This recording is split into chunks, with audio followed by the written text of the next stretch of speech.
art since we were 12. I wasn't interested in college, so I got an entry-level job at Turner Engineering as a draftsman right out of high school. Sarah and I got married a year later, and the next year we were proud parents of twin boys, Jake and Liam. Things were rough for the first few years, but we watched our pennies and everything seemed to work out. I was still a draftsman, but at a higher grade than when I started. The money was better, but still tight. We managed to save enough to buy a small house and had 2 good cars. They weren't new, but they weren't junky either. Sarah always wanted to be a stay-at-home mom, so she never worked. We didn't need the extra money, so that was fine with me. We were both healthy and in good shape. Sarah was a little heavier than when we married, but not much. She was just over 5 tall and had dark brown hair with bangs. She looked like a smaller version of Linda Ronstadt. I hadn't changed at all. I played right tackle on the high school football team, so I wasn't small, but I wasn't flabby either. Tom Jackson moved to Lincoln from Monroe about a year ago and got a job at Turner Engineering as a surveyor. Tom and I used to play football against each other, and we became immediate friends. He married his high school sweetheart, a redhead named Laura. Laura and Sarah became instant friends. They didn't have any children yet, but were perfect babysitters when we weren't at work. Tom and I enjoyed each other's company. It was a pleasant break away from the wives. Of course, Sarah and Laura were doing the same thing. They would shop together and go to parties and club meetings while Tom and I watched the boys and the TV.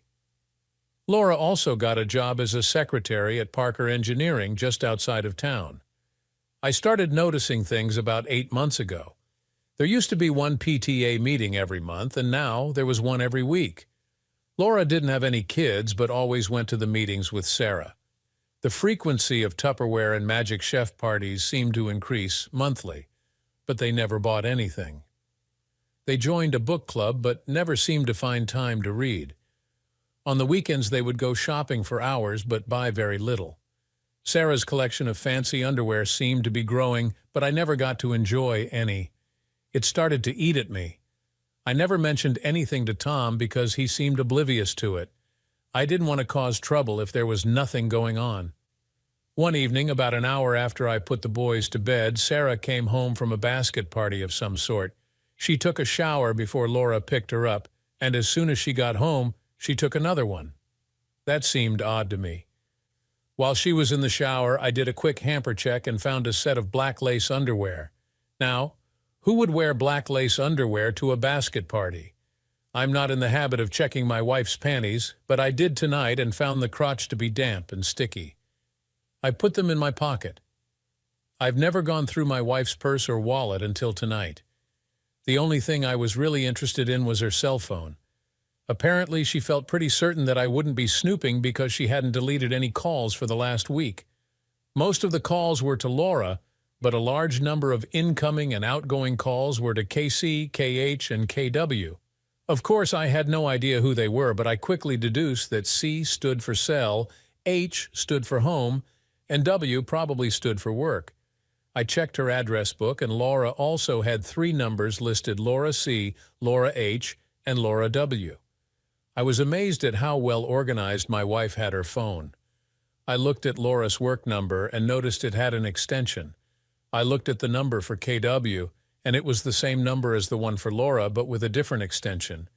It wasn't hard to figure out that Sarah had been calling and getting calls from someone who worked with Laura. It also wasn't hard to figure out that Laura must have been the one that introduced Sarah to the mysterious K. Parker Engineering was closed right now, so I took Sarah's phone and called the KW number. "Hello, you have reached the desk of Ken Sanders. I'm not at my desk right now, but if you leave your name and number, I'll get back to you as soon as I can." I hung up right after the beep. That was far too easy. "John, are you coming to bed?" Sarah just poked her head around the doorway. "I'm near the end of this book. I'll be up as soon as I finish it if I don't fall asleep on the couch." Of course, I had every intention of sleeping on the couch. It was a restless night. I kept trying to figure out what I had done wrong or what I could have done differently. It was a terrible waste of time and mental effort. Every time I redirected my thoughts to what I should be doing, they kept going back to what I should have done. I kept looking at the clock, and it wasn't moving. All I knew for sure is that I was not going to accept any guilt for what happened or what was going to happen. I awoke to the sounds of my two little angels getting their breakfast. Sarah encouraged them to take care of themselves rather than be waited on. It was a good idea and seemed to work. I stretched and scratched as my wife entered the room. "You better hurry, John, or you'll be late for work." "No problem. I'm not going to work today." "Why? You never miss work. Too many personal problems." I yawned and staggered towards the bathroom. I needed a shower. Sarah looked a little perplexed. When I got back, the boys had already left for school. I got a cup of coffee and sat across the table from my wife. Reluctantly, she looked up at me as if anticipating something but not knowing what. "Tell me about your affair." I didn't feel like beating around the bush, but I pretty much knew she wasn't just going to open up and bare her soul. "Get serious, John. Is this why you've been moping around? Do you really think I'm cheating on you?" "Yes, now tell me about your affair. We've been married for 15 years, John. Why would you even think such a thing?"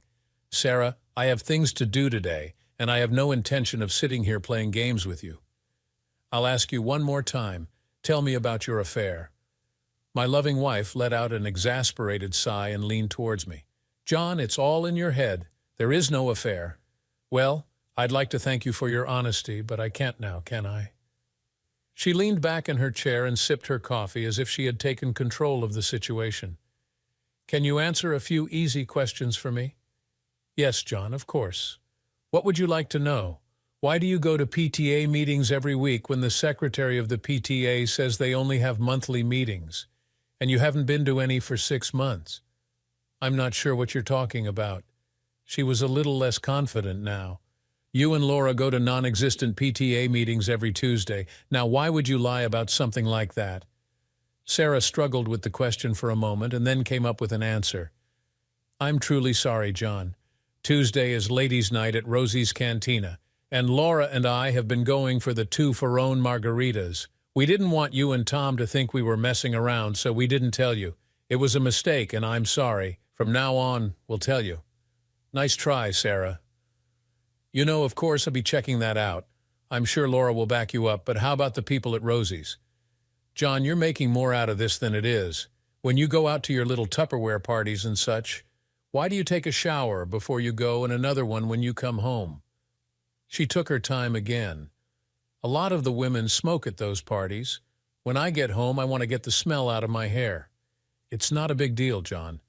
Why do you wear fancy underwear to go to these parties? You never wear the sexy stuff for me except when it's a special night. Every evening you spend with these housewives, you wear your best. Why?" "I don't have a good answer for that. I just want to feel dressed up when I go out sometimes." I was starting to get the shits about her lies. It was time to end it. I was mad, and it was difficult to control. "These are the panties you wore last night." I tossed them on the table. "The crotch was damp when you came home and covered with something sticky. I know what the hell juice is, and I know it isn't mine. Don't you try and tell me you have a yeast infection, or I swear it'll hit you." Sarah was squirming in her chair at this point. She was trying not to look at me. No quick answer seemed to be coming. "Damn it, Sarah, why did you come home wearing juice-stained panties last night?" "I want an answer."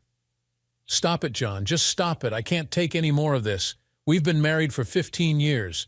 How can you treat me this way?" The steady stream of lies and constant denial finally got to me. With all the force I could muster, I heaved my half-filled coffee cup across the room, shattering the front of the microwave oven. There was no doubt this time that I got Sarah's attention. I had never seen that expression on her face before because she had never seen me mad before. Leaning across the table, I looked directly at her and spoke louder than I had before. "Who the hell is Ken Sanders?" She pushed herself out of the chair and backed up to the sink, trying to get away from me. "For the last goddamn time, who the hell is Ken Sanders? A friend, just a friend." She was scared to death as the words came out of her mouth. "Did you have sex with him?" "Yes. Yes, I had sex with him." "Did you have sex with him last night?" Yes, I did. Stop this, John. Please stop this. I'm sorry. Just stop, please." She was standing by the sink, bawling like crazy. I got a cup from the cabinet and poured myself a fresh coffee. As I started to sit down, Sarah's cell phone rang. Her eyes darted from me to the phone and back to me. "It's from Ken. I think we'd better answer it." I pushed the speaker option and answered the call. "Good morning, sweetheart. I just got to work and saw that you tried to call me at my work number last night. Did you leave something at the house?" Sarah, or should I say sweetheart, seemed mortified. There was a moment of silence. "Sarah, are you there? Is something wrong?" She looked at me with a petrified expression. I nodded at her to answer. Ken, she hesitated. "Ken, my husband is here. He knows about us. He has the phone on speaker. He didn't hang up, but he didn't answer either." I felt obligated to let him off the hook. "Ken, good buddy, I have a few things that I have to do this morning, but I promise to come see you this afternoon. Maybe you should put 911 on your speed dial." I ended the call and put the phone back in my pocket. Sarah just stood by the sink in her bathrobe, shaking. "I have to go now. I have one more question. What is the name of the guy that Laura is seeing?" "John, no, please don't make me." The second cup flew across the room and smashed into the tile wall behind the sink. She jumped back and couldn't talk fast enough. Calvin Brooks, I'll be back this afternoon. Have all of your things moved out before then. My mother will stay with the boys until we can make other arrangements. Anything that you can't get into your car, I'll deliver for you. Let my mother know where you'll be. Don't call me." She didn't move or say another thing as I walked out the door. Of course, I had no idea what to do next. I decided to go by the office and see Tom. I thought of him as a friend and felt that he should know what was going on. It was pretty easy to figure out that Laura met Calvin at work and got to be friends with him. Ken was probably a friend of Calvin's who needed a date. Maybe I was oversimplifying it a little, but I felt it was close enough. Tom wasn't in the office. He was out at a site setting some stakes or something like that. I called him on his cell. "Tom, I hate to bother you, but I have bad news. Is somebody hurt?" "Not yet, but they're going to be." "What the hell are you talking about, John?" "Sarah and Laura have gotten themselves a couple of boyfriends. On all those nights that they were supposed to be going to meetings and Tupperware parties, they were really getting together with them." "Are you sure?" "I don't believe you, John. It sounds like some kind of joke to me. Ask Laura about a guy named Calvin Brooks. He works at Parker with her. I think she introduced Sarah to another guy from there also." "Are you sure?" "Damn it, John. I know Calvin Brooks. We were in the same graduating class. How about a guy named Ken Sanders?" "Yeah, him too. Tall, skinny fellow." "John, I figure that Sarah is going to give Laura a heads-up as soon as she can. Sarah gave me a whole line of crap this morning before I pinned her down. I'm sure you'll get the same runaround from Laura." Tom hung up the phone, and I went to personnel to request a short vacation. I didn't feel like working right now. It only took 10 minutes to shift the work that I had ongoing to another draftsman. About that time, Sarah's cell phone rang. Caller ID showed that it was Laura. "Sarah, what the hell is going on? I just got a call from Tom. He's coming to the office. I think somebody told him something." I didn't answer her. "Sarah, are you there?" "This is not a good time to be playing games. Hi, Laura. This is John. I had to borrow Sarah's cell phone this morning. Mine was dead." "What are you talking about, John? What exactly did somebody tell Tom?" I couldn't help myself. I felt mean and nasty at that moment. "I'm sorry, Laura. I thought I was calling Sarah. I'll try and get her at home. I don't think you should bother her right now. She's really busy getting all her stuff packed. She doesn't have time to chat." "What do you mean by getting her stuff packed? She's going to be moving back in with her parents for a while." The pause at the other end of the line was hilarious. I was smiling as I imagined all the scenarios that were going through Laura's head. "I think it might be more important for you to tell Calvin that Tom is on the way over. He could probably use the head start." "Oh, God, no. This can't be happening. No." She hung up on me. The nerve of that woman. We only had one credit card, so canceling it was no problem. We also had an ATM debit card. It took me 5 minutes to change the PIN number. I had no idea what to do with the checking account, so I just ignored it for now. I needed it to pay the utilities and other bills anyhow. I was just hoping that Sarah didn't take any checks with her. The cell phone rang again, but this time it was mine. Tom had chased Calvin Brooks out of the Parker building and caught him in the parking lot. He was in jail and wanted me to tell his brother in Monroe to come up and post bail for him. I called his brother. There was nothing else I could do for Tom, so I went to Taco Bell. After lunch, I stopped by to see my mom and dad. I explained everything to them. Mom was more than willing to watch the boys for a while. During the week, she would stay at my place, and on the weekends, the twins would stay with them. Now it was time to visit Ken Sanders. The guys in the drafting department at Parker couldn't wait to tell me about Tom's visit that morning. The drafting department overlooks the parking lot, and they saw all the action. Tom caught Calvin before he could reach his BMW. He threw him over the hood of one of the cars and began smashing his face. The security guards followed them out and tried to pull Tom off with no success. Finally, one of them hit Tom in the neck with a taser. He was still out when they stuck him in the police car. They had to haul Calvin away in an EMT vehicle. One of the guys showed me the cubicle where Ken Sanders worked. It was empty. Seems like old Ken suddenly quit this morning. We went by Laura's desk, and she was not there either, but it looked as if she still worked there. 10 minutes later, I had Ken's home address, and I was headed for the parking lot. It was a small ranch house with no garage. There was a white Lexus in the driveway with the trunk and back doors open. As I walked up to the door, Ken Sanders was coming out with an armload of clothing. He dropped everything and rushed back into the house as soon as he saw me. I ran after him but stumbled over the stuff he dropped and managed to see him going out the back as I entered. I had to laugh at his reaction. Hell, I wasn't like Tom. I was a nice guy. It looked like the type of place that was rented fully furnished. That's why he didn't have a truck. In another 10 minutes, he would have been done and out of town. I was looking forward to having a chat with Ken, but didn't feel like chasing him to do it. I looked around the room for anything interesting and got a few nice surprises. The first thing I picked up was his cell phone. It was on a desk in the living room beside a folder containing his passport and some personal papers. On the dining room table was a nice little laptop computer. I couldn't find anything else, so I gathered up the few goodies that I had and left. I didn't want to do anything that could be considered criminal, so I resisted the impulse to trash his car. It was beautiful. I imagined that taking items from the house was a crime, but hell, he left the door open and anybody could have picked them up. Unable to fully control myself, I let the air out of just one of his tires. He would have to empty the trunk to get to the spare, and I'm sure he would be doing it with one eye on the street looking for me. I'll get him later. He got the message. I swung by the jail to see Tom. His brother was there, and they were busy doing legal stuff, so I just waved at him and smiled.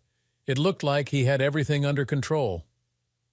Mom was already at the house and had supper started. We chatted a little, and then I took the stuff I picked up at Ken's into the den where I kept my computer and stuff. Before I could get a look at anything, Jake and Liam got home from school. I decided it would be better to tell them what was going on before they asked. I didn't get the chance. "Hi, Dad, what's Nana doing here? Where is Mom?" Jake beat me to the punch. "Your mom and I have decided to take a little break from each other. Shelby's staying at her parents' place for a while." Liam started smiling, and Jake rolled his eyes and moaned. I win, I told you so." Liam was gloating about something, and his brother was frowning. "What's going on? What is so funny?" Liam volunteered to explain. "Jake and I had a bet. I said that Mom was cheating on you, and he said it would never happen. It looks like I won. I never said anything about your mother cheating. We are not stupid, Dad, and don't treat us like children. We know what is going on. I just didn't want to admit it. Liam is right, Mom is cheating on you. How did you know this?" "I just found out. You are a little slow, Dad, and a little too trusting." Liam put his arm around my shoulder. It felt odd, a 13-year-old boy trying to comfort his father. One Saturday, when Mom and Laura said that they were going shopping at King of Prussia, Mom wouldn't let Jake and me go along. She said it was a grown-up shopping day, and she would make it up to us later. When we got to school on Monday, a couple of the kids said they saw her with a guy at Noble's Grove. We called them liars, but one of the girls had a cell phone picture. It seemed pretty cut and dry. I thought there must be an explanation, but Jake said she was cheating. Why didn't you say something to me? They both just shrugged. A couple of weeks later, Tracy Mercer's parents saw Laura, Mom, and two guys at TGI Fridays in Allentown.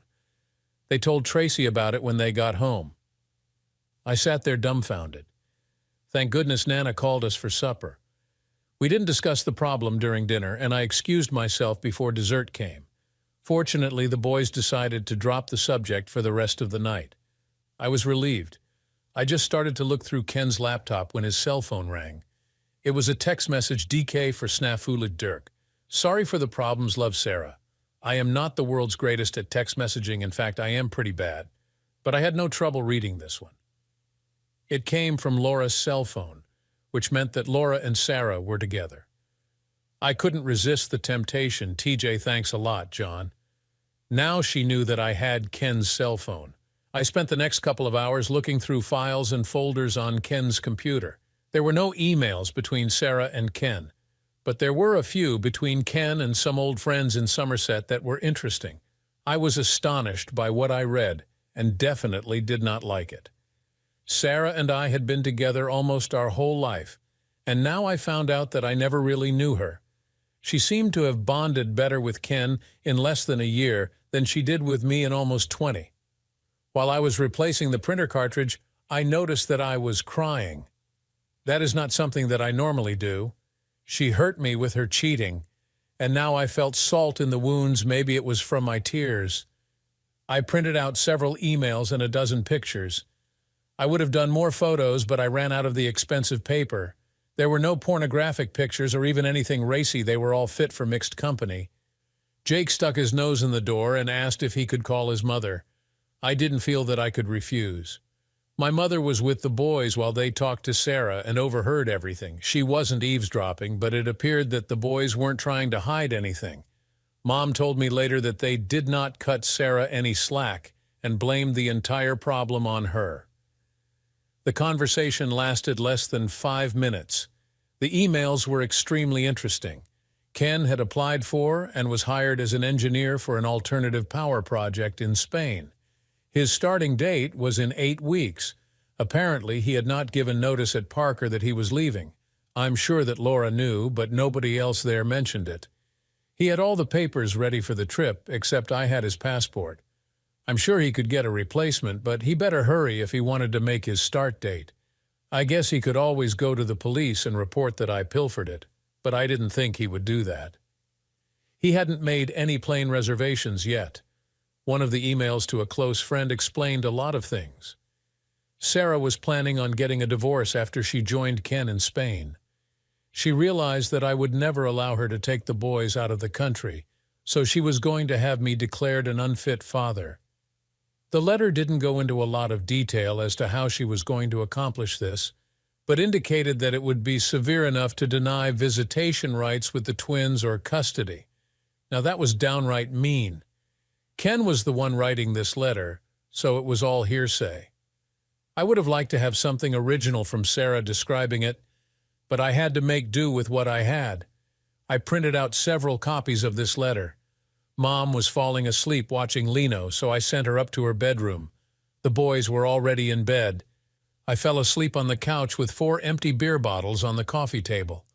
I woke up to the smell of fresh coffee and bacon.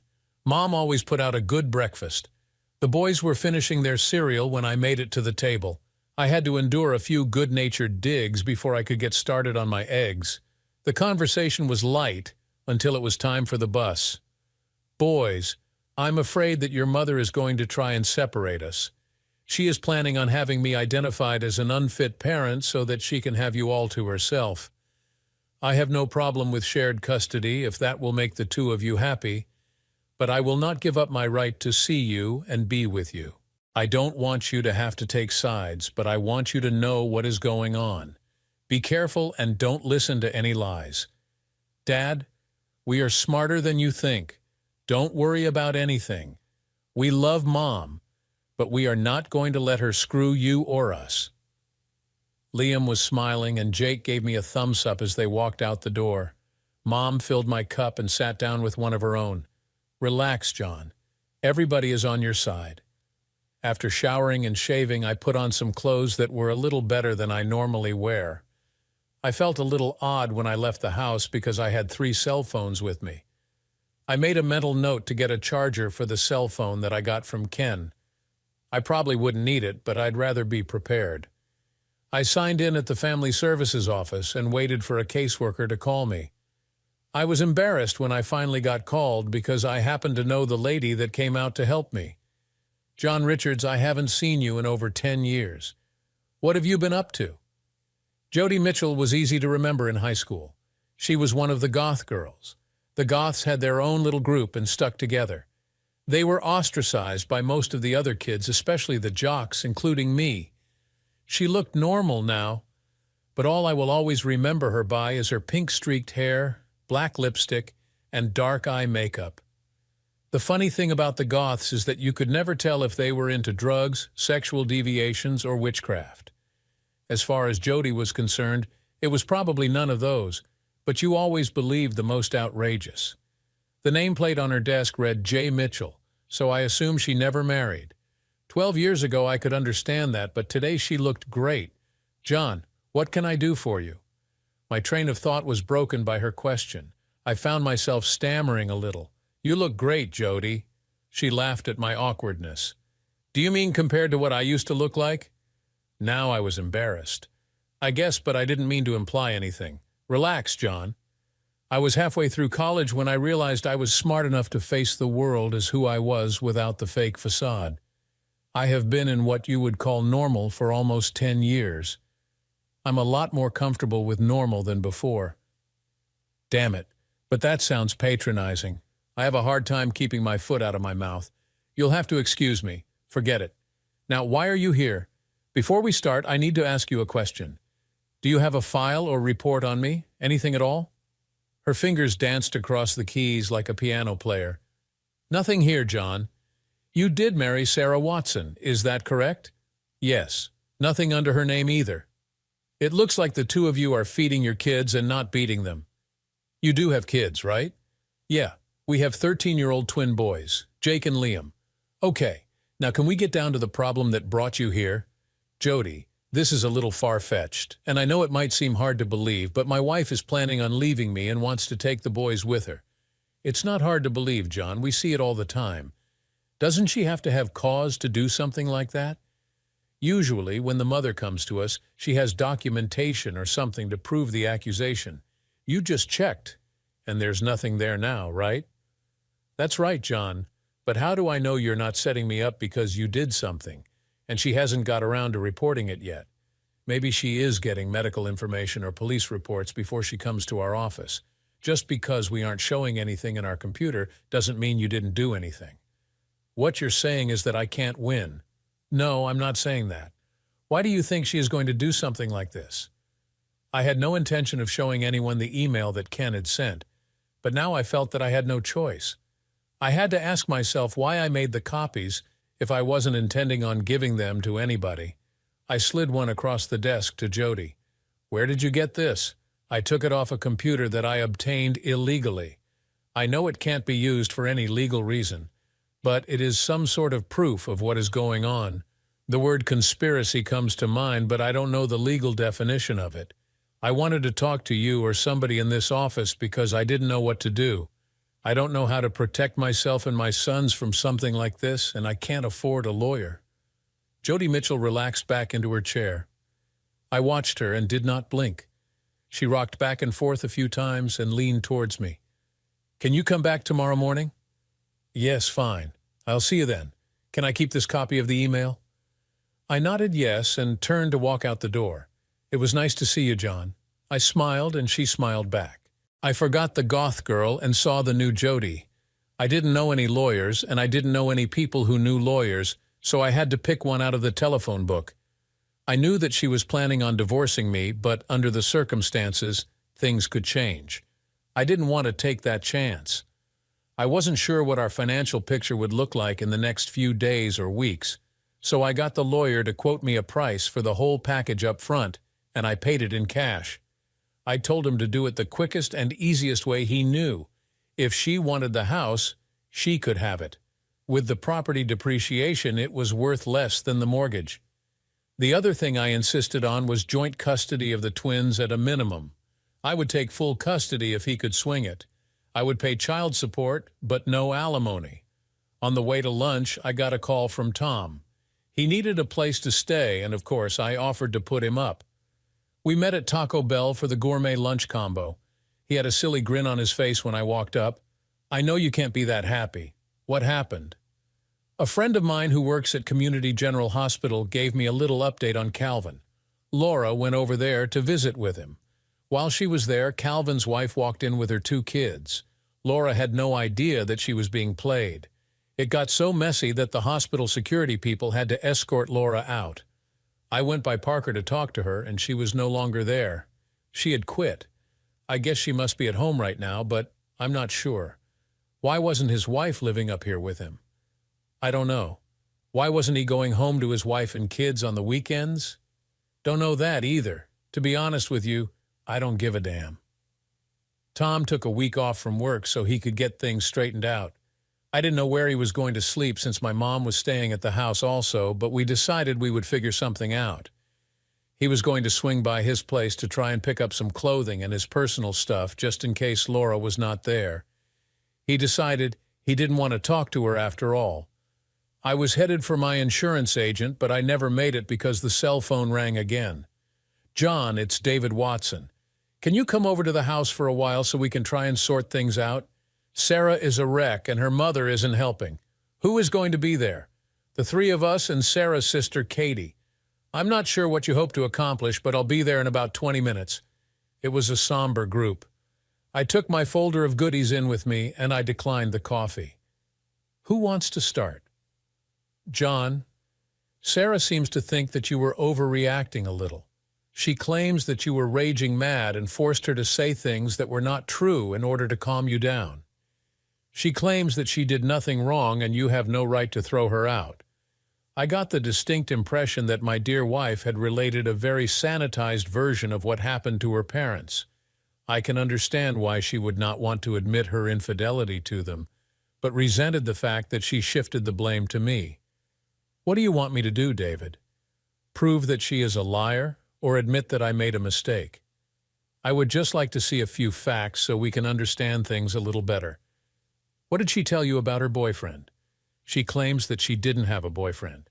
She just had a few drinks with some friends that Laura worked with, and that you misinterpreted it. David, in the last month, she had over 80 telephone conversations with this casual friend. How many times did she call you and her mother in the last month? They both looked over at Sarah. She looked at her feet instead of at them. Does that sound like a casual friend that she meets occasionally for drinks? No one was speaking as I took out Ken's cell phone. Katie, can you read text messages? This is one that was sent to her casual friend right after I threw her out. Why don't you read it to everyone? Dear Ken, sorry for the problems. Love, Sarah. Katie handed the phone back to me. Does that sound like a casual friend? Sarah had her hands in front of her face. David was slowly shaking his head. A couple of weeks ago, Sarah and her friend Laura told everyone they were going shopping at the King of Prussia Mall. The twins begged to go along, but their mother said no. Here are a few pictures that were taken on that trip. I handed David 6 photos, which he looked at and passed to Katie and David. That doesn't look like King of Prussia. That looks like Noble's Grove. Damn it, Sarah, what is going on? Martha had been quiet up to that point.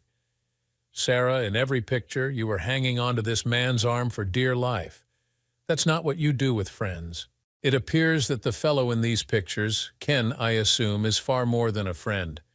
What were you trying to pull here? The tears were flowing slowly and quietly. This was not what she was hoping for. She wasn't expecting the pictures. Here are a few more of the same. I think 2 of them are from Olive Garden, and 1 looks like Red Lobster. I have several more. Fortunately, my loving wife has her clothing on in all of them. I think we have seen enough, John.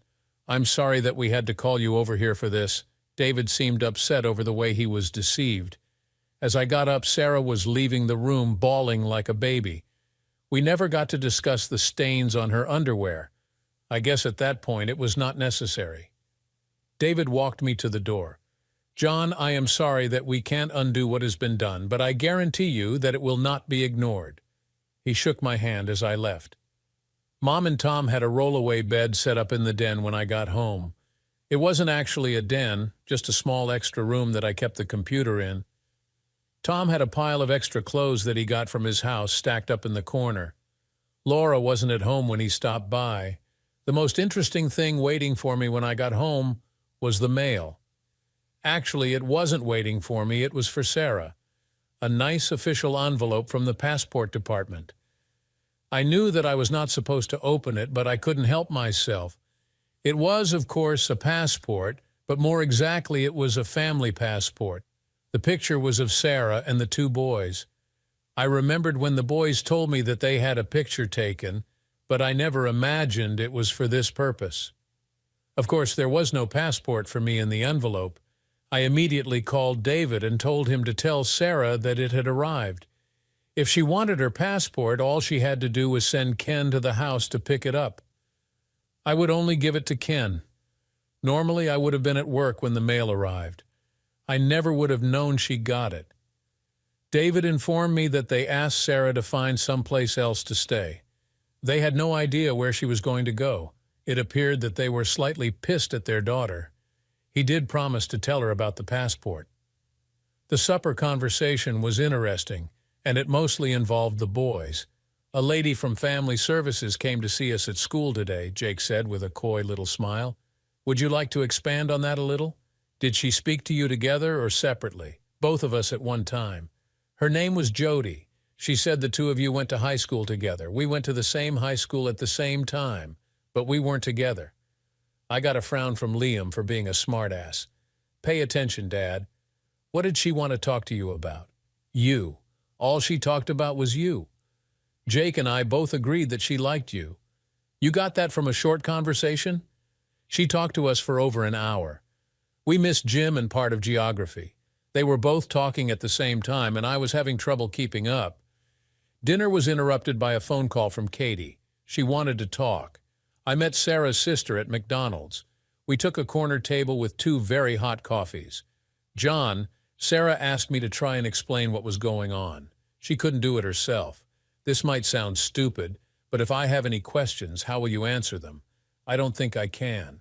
All I can do is talk and have you listen. I am sure I will get some of it screwed up anyhow because most of it sounded like gibberish when she told it to me. You are setting me up so that you can tell me that you have no answers, just excuses and justifications. I always knew you were smart, John. Let's get it over with. I have other things to do." First, she blames it all on Laura. Laura started cheating on Tom and made it sound exciting and romantic. Sarah said she never had experienced exciting and romantic. All she ever had was you loving and dependable. When Ken Sanders started at Parker, Laura convinced Sarah to join them for drinks and a few meals out. While they were together, Laura and Calvin would often disappear for a little lovemaking and leave Sarah and Ken alone. Eventually, they started messing around also, and before long, it was a full-blown affair. Once it started, she couldn't or didn't want to stop it. Ken had impressed her with his stories of what he did and what he was going to do. She wanted to go with him and share it all. When he asked her to go to Spain, she jumped on it. The big problem was not leaving you, but leaving the boys. She knew that you would never let her take them overseas, so she was going to figure out a way to make you look like a bad father. She knows now that it was a mistake. After talking to the boys, she realized that they were closer to you than they were to her. She decided that she would not attempt to take the twins if you agreed to a divorce with no strings attached. Tom told me that Laura had gone back to her parents' house near Medina, so he was moving back into his place just until he could sell it or rent it out. He spent the morning at the bank, insurance company, and lawyer's office. He wanted to try and get some money out of Parker, but they had no company policy against fraternization. His lawyer said it would be an uphill battle. He went by the hospital and found out that Calvin was being released. His wife was taking care of the discharge paperwork when she saw Tom. Before he could get away, she cornered him and carefully explained that she was trying to get Calvin to drop the charges against him. He was really surprised when she thanked him for all his help. Apparently, she had been trying to straighten out Calvin for several years with no success. After Tom took off, I just sat on the front porch and drank beer. Mom brought me out a meatloaf sandwich and sat with me for a while. She didn't say anything, but she did have a beer. She said Dad was coming over for supper and would be staying the night. When Jody Mitchell pulled up, Mom went into the house. Jody sat beside me but refused the cold beer I offered. We sat for a few seconds before she spoke. I served the papers on Sarah about an hour ago. She was one pissed-off woman. She is staying with her sister, by the way. I finished the long neck that I had in my hand. I guess that is a good thing, but why do I feel so bad? There is no good thing in cases like this, John, just less bad. I took out another beer, paused, and then put it back in the cooler. Could you stop by and explain all this to the boys? I get along pretty well with them, but no matter how carefully I word things, it will sound like I am dumping on their mother. I'm afraid if I do that, I will alienate them in some way. I don't want to do that. How about 7 tonight? I nodded as she got up and walked to her car. She stopped halfway and looked back. That was a good sign, and I smiled. She smiled back. Jody came by that night and spent a long time with Jake and Liam. Tom and I were busy going through his house and cleaning out everything that was Laura's, or that reminded him of Laura. Jody started to come over to the house several times a week. Pretty soon, she was spending as much time with my mom as she was with the boys. I noticed that she was ignoring me. I was comfortable with that, but curious. One night after the boys went to bed, she sat down beside me. I felt that I had to talk to her. I didn't get the chance. She spoke first. John, do you have any wine? Well, sort of. My conversation skills still needed work. What do you mean by sort of? I don't have anything with a cork in it. I have wine, but it all has screw tops. She seemed to think that was funny. Give me something red, will you? And bring the bottle. Well, the bottle was more like a jug, but she didn't seem to mind. I poured and we sipped. I finally forced myself to break the ice. I guess the boys are getting a lot from your visits. How long are you going to have to see them? Oh, the twins are fine. They don't need to see me. I come over here to see you. I don't understand. You hardly even talk to me when you are here. I figured that was what you wanted. Not really. I was just afraid that you had some sort of rules against fraternizing with customers. Her soft laugh made me feel more comfortable. I'm amazed that you haven't even asked to see my tattoo. Tattoos? What tattoos? It was evident that she was trying to draw me into some sort of frivolous conversation to try and loosen me up. It was a good plan, and I appreciated it. I have 4 of them that I got when I was still in high school. 3 are easy to find, but one of them is more difficult. Are you going to show them to me, or do I have to look for them? It's more fun if you look, but I'll need a little bit more wine if you are going to do that. We both laughed when I filled her glass to the brim. The hunt was far more exciting because we had to keep quiet so that we wouldn't wake the boys. The 4th one was indeed in a very private place, and I ended up admiring it for a long time before she pushed me away. She left before the twins got out of bed, but I had the funny feeling that they knew what happened. I told my telephone book lawyer to finish up the divorce papers and have them delivered. Sarah was going to have to live with what I offered or do it herself. She was still staying with Katie when the papers were served. There was no response, and I did not even get a phone call. Several more weeks passed. Things were not going well with my dad. Mom was spending more time there than at my place. Luckily, school was just finishing for the year, so the boys moved in with her for the summer. By the end of the summer, Dad had been moved to an assisted living facility. Tom and I helped Mom get the family house ready to sell, and Mom moved back in with me. Jody had been visiting the boys at Mom's place all summer and spending 3 or 4 nights a week with me. They went on shopping trips and out to eat together, and I was happy for the attention that Jake and Liam were getting. At least I wasn't jealous of them anymore. I was pretty sure they knew what was going on between Jody and me. Sarah called the boys about once a week, but the conversations were always short and, according to Mom, seemed stressed most of the time. The twins didn't even tell me that she called. Tom's divorce from Laura was finalized. I had no idea what the status of mine was.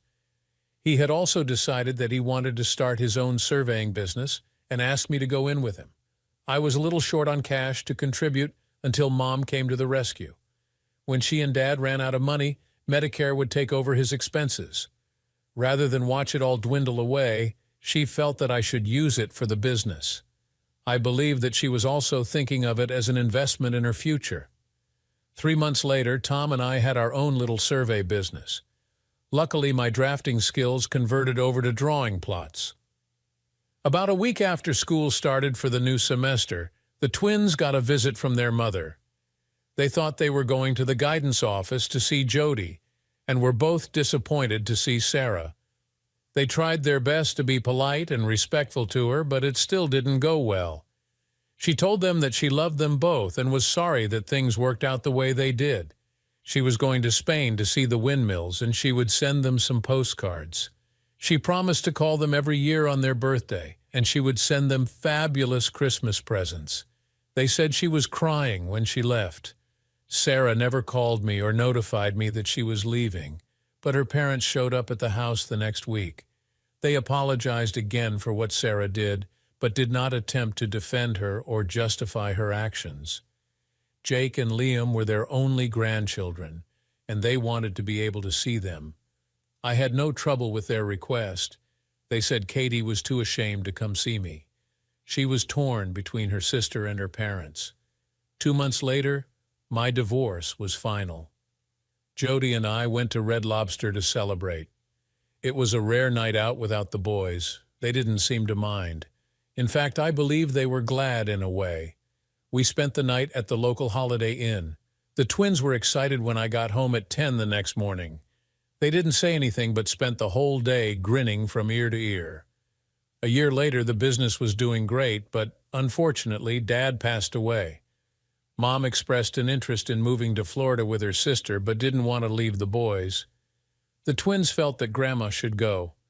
They carefully explained to me that Jody could take her place, even though she couldn't cook as well as my mom. They also insisted that they were old enough for separate rooms. It was an obvious plan and a good one. The boys got birthday cards from their mother, but no phone call. She also sent lots of postcards. All the postcards had Spanish windmills on them. I wasn't sure what the significance of that was.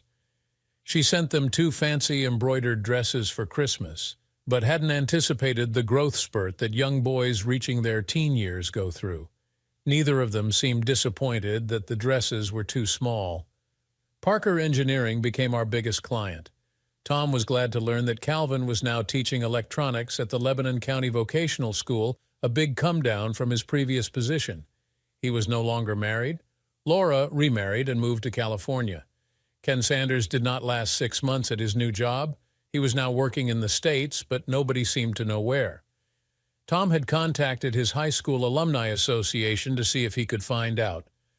My best friend always felt that I let Ken off too easy. The odd thing was that the boys were still getting postcards with the windmills on them. There was never any information on the cards, just generic sentiments. David told me that Sarah called them several times. She was working for a travel agency in Barcelona. She never mentioned Ken or gave them any information about what had happened between them. Jody and I took a quick trip to Maryland for a quiet marriage. Within a year, she was expecting. Jake and Liam were as excited as we were. They were looking forward to having a little goth girl for a sister. I believe that was some sort of private joke between the boys and their new mom. They never let me in on it. Thanks for watching this gripping tale of betrayal and heartbreak.